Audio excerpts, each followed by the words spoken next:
जैसे ही कहा है उसी समय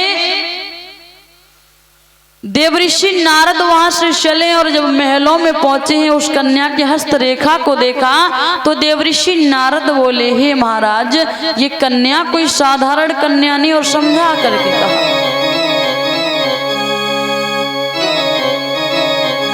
कि सुन राजा की बात मुनि ने आता पत्र का लियो, सोई सोची वाची लगन रे और नाम धार दियो, सोई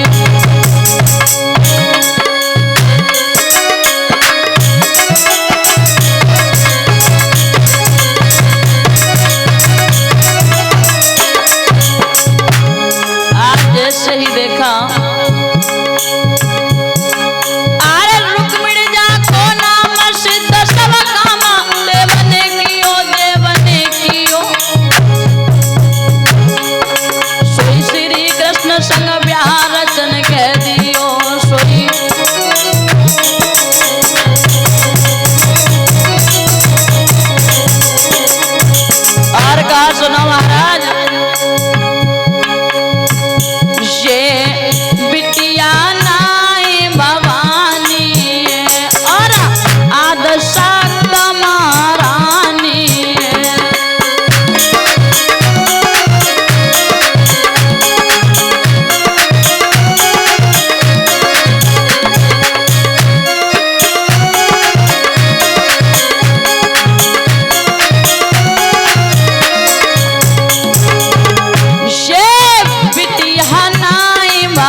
कृष्ण संग व्याही जाएगी।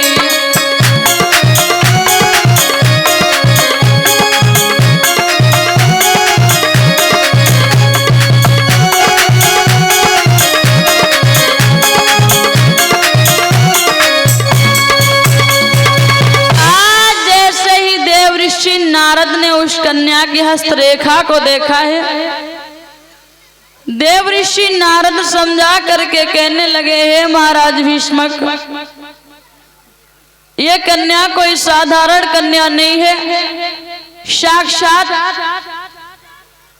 जवाब दिया, ये कन्या कोई साधारण कन्या नहीं है, ये साक्षात मां लक्ष्मी का स्वरूप है। और इसका विवाह बोले किसी ऐसे वैसे के साथ नहीं होगा। महाराज भीष्मक बोले, महाराज फिर कैसे के साथ होगा? बोले स्वयं भगवान योगीराज कृष्ण के साथ होगा। आज जैसे ही इतने शब्दों को सुना है बड़े खुश हुए, बड़े प्रसन्न हुए। अब देवऋषि नारद तो वहां से चले गए। इधर धीरे धीरे समय व्यतीत हुआ।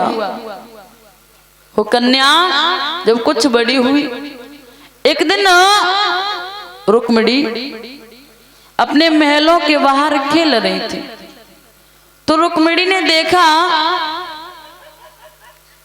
कि देवऋषि नारद उधर से निकले हैं, कुछ गाते हुए जा रहे हैं, कुछ गुनगुनाते हुए जा रहे हैं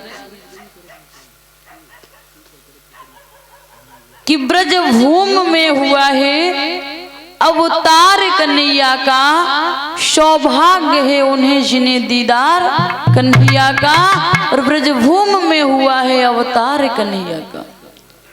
आज जैसे ही इन शब्दों को रुक्मिणी ने सुना कि प्रभु का अवतार हो गया, उसी समय रुक्मिणी प्रभु की आराधना करने लगी।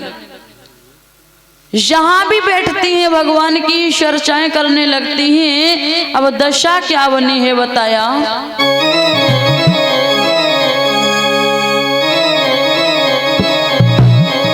बताया कि सोचने लगी रुक्मिणी रुक्मिणी मन में अरे जीवन दिन व्यर्थ हो रहे।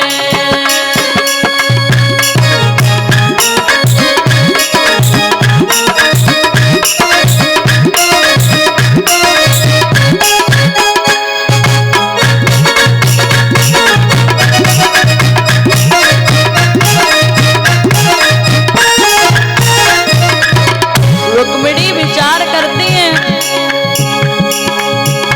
सोचने लगी रुक्मिणी मन में जीवन दिन व्यर्थ हो रहे। ये माया इधर विराज रही, माया पथ कहाँ सो रहे।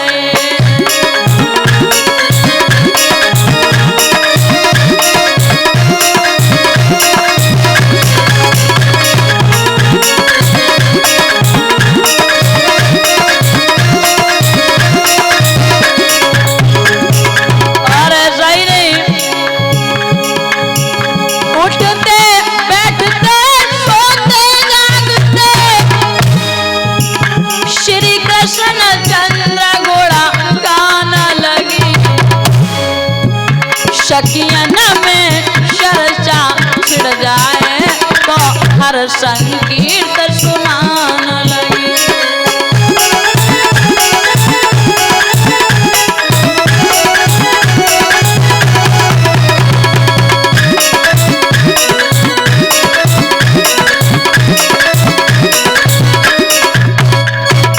आज जैसे ही रुक्मिणी को ये बात मालूम हुई है, उसी दिन से रुक्मिणी भगवान योगीराज कृष्ण की आराधना करने लगी। जहां भी बैठती है प्रभु की ही चर्चाएं करती है। सुबह से संध्या तक हो जाती है, भगवान की ही चर्चाएं करती रहती है। अब धीरे धीरे धीरे धीरे समय व्यतीत हुआ है, और जब धीरे धीरे समय व्यतीत हुआ और जब समय व्यतीत हुआ, एक दिन रुक्मिणी की मैया ने देखा कि हमारी पुत्री विवाह के योग्य है, क्यों ना सुंदर सा वर देख करके इसका विवाह कर दिया जाए। तो उन्होंने उसी समय दासी को बुलाया, एक बात की इधर आओ। क्या है? मेरी बात सुनो और चली जाओ। कहाँ? बोले मेरे महाराज को बुला के लाओ, समझा करके बोली।